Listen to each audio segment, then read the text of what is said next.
अचानक कोई नेता आके कहता है कि आप चलो हिंदू धर्म खतरे में है। अरे उससे रोक के पूछिए हमारा स्कूल और विश्वविद्यालय खतरे में है, तब तुम क्यों नहीं आए? मेरी नौकरी कोरोना में चली गई, तब तुम क्यों नहीं आए? हमारी अर्थव्यवस्था डूब गई, तब तुम क्यों नहीं आए? और 85% हिंदू तब बनाते हो जब मुसलमानों के खिलाफ दंगा कराना होता है। और उसके बाद दलित महिला थी, सुनिए, दलित महिला थी उत्तराखंड में, खाना बनाकर स्कूल के बच्चों को खिलाती थी। और दलित महिला की जाति देखकर सवर्ण बच्चों ने कहा हम खाना नहीं खाएंगे, तब हिंदू धर्म खतरे में क्यों नहीं आया?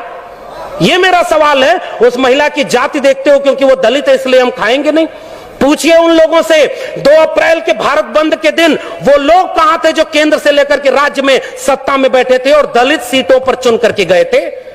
पूछिए उन लोगों से 13 पॉइंट रोस्टर आया तो वो कहां थे? पूछिए उन लोगों से नई शिक्षा नीति के नाम पर जब सब बेचा जा रहा है और आज आप कह रहे हो पाकिस्तान कब्रिस्तान। इस देश में हिंदू मुस्लिम की आग तब लगाई जाएगी जब दलित पिछड़े आदिवासी बच्चे अपनी शिक्षा रोजगार और स्वास्थ्य की बात करेंगे।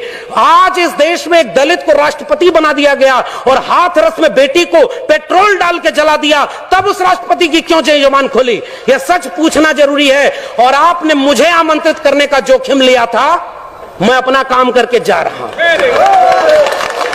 आपने ये बात जो कही थी, ऐसे मंचों पर आप हमें नहीं भी बुलाएंगे तब भी भारत के संविधान और मंडल कमीशन ने एक नौकरी दे दी है, हम वहां गुजारा कर लेंगे, हमें आपका वोट नहीं चाहिए। लेकिन मैं चाहता हूं कि इस मंच से घर जाने के बाद ये महिलाएं और बच्चियां, ये नौजवान अपने घर में अपने बाबूजी से पूछें कि आप तो धर्म को बचाने गए थे, मेरी शिक्षा, मेरी रोजगार, मेरी नौकरी और मेरे देश को बेचने वालों के साथ क्यों खड़े थे?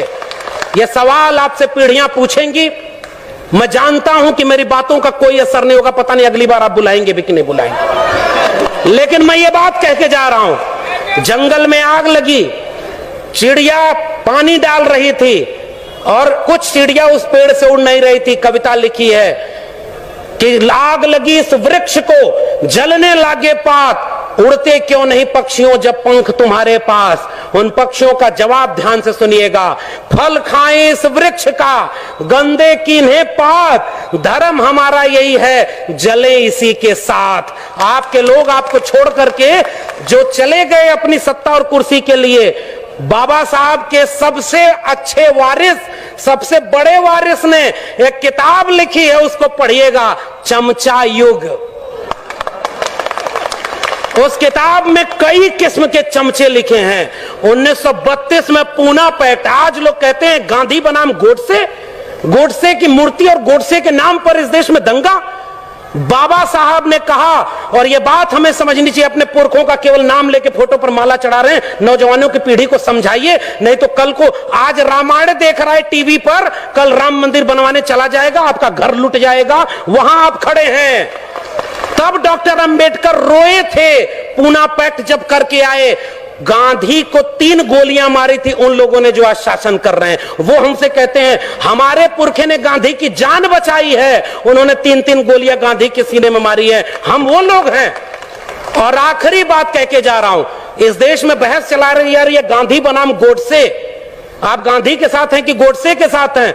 मैं कहता हूं गांधी बनाम गोडसे में हम गांधी की हत्या करने वाले नहीं, गांधी का जीवन बचाने वाले डॉक्टर अंबेडकर के साथ हैं। पेरियार ईवी रामास्वामी नायकर और गांधी की बहस में हम पेरियार के साथ हैं, भगत सिंह और गांधी की बहस में हम भगत सिंह के साथ हैं, हम डॉक्टर अंबेडकर और गांधी की बहस में गांधी की नहीं डॉक्टर अंबेडकर के साथ हैं, और गांधी और लोहिया की बहस में हम लोहिया के साथ हैं। ये हमारी विरासत है। आने वाली पीढ़ियां हमसे पूछेंगी साहब कि जब देश लुट रहा था, आपके बच्चों का भविष्य बर्बाद किया जा रहा था, दंगाई बनाया जा रहा था, तब आप क्या कर रहे थे?